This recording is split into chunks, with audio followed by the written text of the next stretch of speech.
So the queen came up trying to get some counterplay, and Carlsen went for it with g6. Okay, now why g6 now? Let's have a little look what might happen if black were to take this. Let's just go on a couple of moves. Well, the big difference now is that the knight is on d4, and you can now take on e6,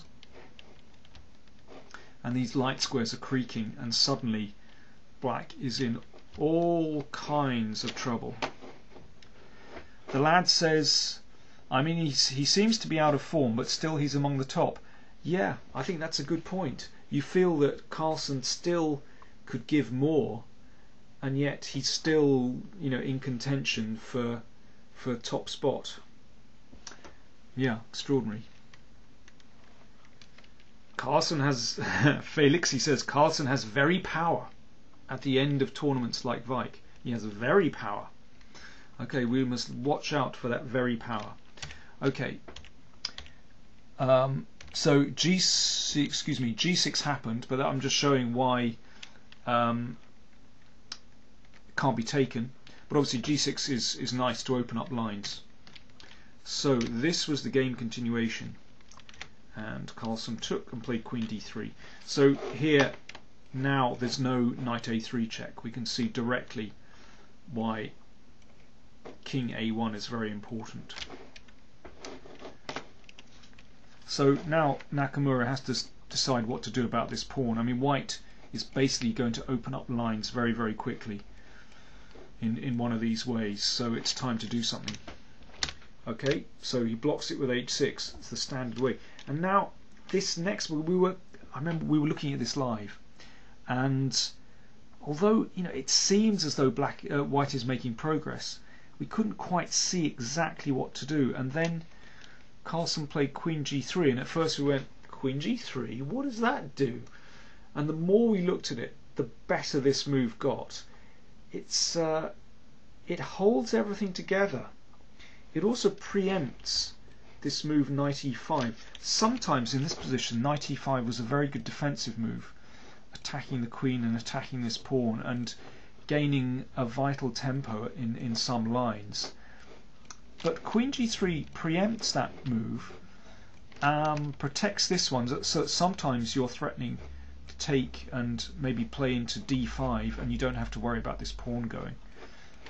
This turned out to be a really brilliant move, actually. Okay, so let's move on. Queen B6, hitting B2, but, well, this Carlsen wasn't going to be tempted by B3, which would weaken the knight. He just came back with bishop C1, and black is running short of ideas, actually, because white has played so carefully on the queen side. Pad of Matt says, remember the London Classic when he started very badly as well, but in the end Carlsen was on top. Yeah, but could have played better. But I agree, Carlsen seems to take a little bit of time to get into his stride. Rohanim says Carlsen got lucky on that one. He was a bit lucky, but maybe good players create their own luck. Okay, what's white trying to do? Well, there are several ideas. Sometimes you can take on e6 and occupy d5. Sometimes you can play knight f5, threaten to sacrifice, and when white takes, you recapture with the pawn. Again, d5 is available, and sometimes f6, so that's another idea. And sometimes, let me just get rid of some paint, you can play knight d5, and when black takes, then the knight comes into e6. So white has a lot going for him here. Once black's counterplay dries up, there are several different ways to make progress. Queen a5, rook f1. This was a really, really good move again. Now there are all kinds of tricks with taking on f8. So for example here, I think, if I'm not mistaken, this is a direct threat to play rook takes bishop. Okay, you can't recapture with the rook because the bishop on e6 is on prise. And when king takes, then you can give a check with the queen on f3. King moves away, you take on e6 with the knight, and then queen f7 picks up a rook on e6. So there's already a threat in this position of rook takes bishop. But also it's very useful, this move, because it, as we're going to see, it cuts off the king's escape. So knight e5 looks normal. And now, yeah, during the game we were looking at knight takes e6, which we thought was pretty dangerous actually. We're actually looking at this move, knight d5. And if rook takes, then queen b3. This is not as good as the game continuation, but this is also pretty dangerous. And taking on b7, and actually you're kind of targeting this bishop. This bishop has few moves, so it's another dangerous continuation. And then somebody pointed out later on, well, what about rook takes h6? I think they'd been using some computer software. Tut. This is an extraordinary variation. I've got to show this to you. I repeat, Carlsen, I think, played better than this. But let me just show you this variation, it's quite funny. Okay, now queen h3. So, we're trying to obviously take this rook. And if rook here, we take on f8. There's a very funny move coming up in a second. Typical computer move. Okay, and you're thinking around about this point, yeah, and so what? Okay, you've sacrificed a lot of material. What are you going to do? b4. Now that's a computer move. Basically the queen is trapped after b4. It's an extraordinary move. There's no way one would see this at the board. You know, you'd give up earlier on this variation. b4 is incredible.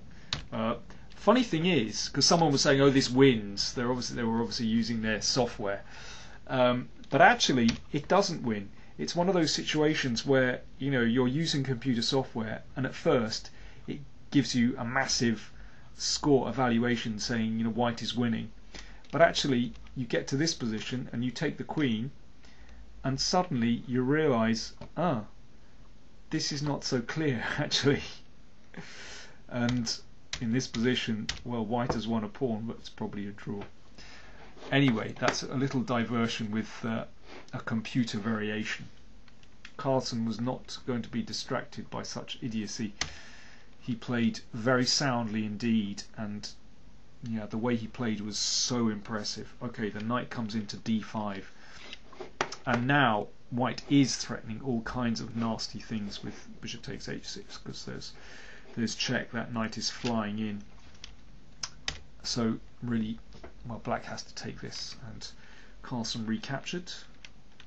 And now I think basically black is lost. People afterwards were saying, oh, queen takes d5 is a mistake. Well, I think black is actually lost, just completely lost here.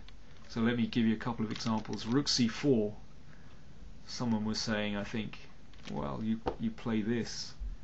This is very, very nasty.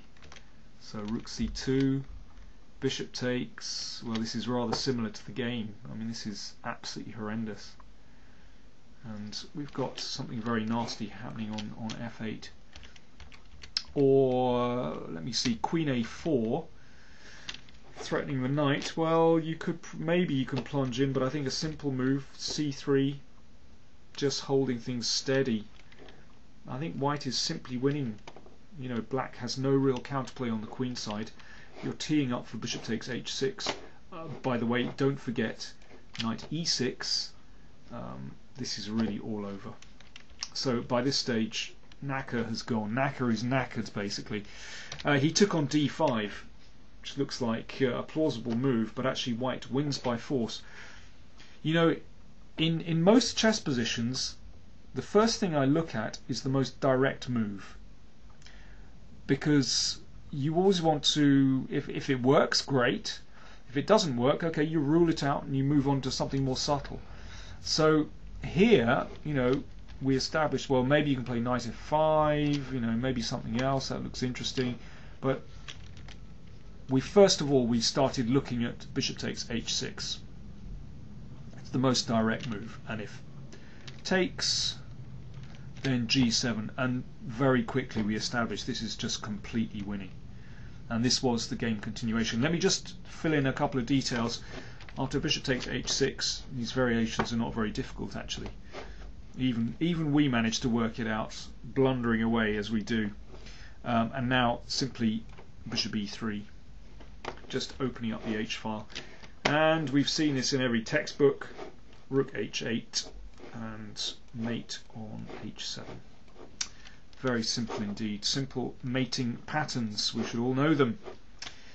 So the game continued, pawn takes, and now g7. It just opens up lines. So for example, if bishop takes, then knight f5 is winning. So mate is threatened on g7, and if rook c7, knight h6, and it's mate on h8. Really very, very easy actually. Nakamura tried bishop e7.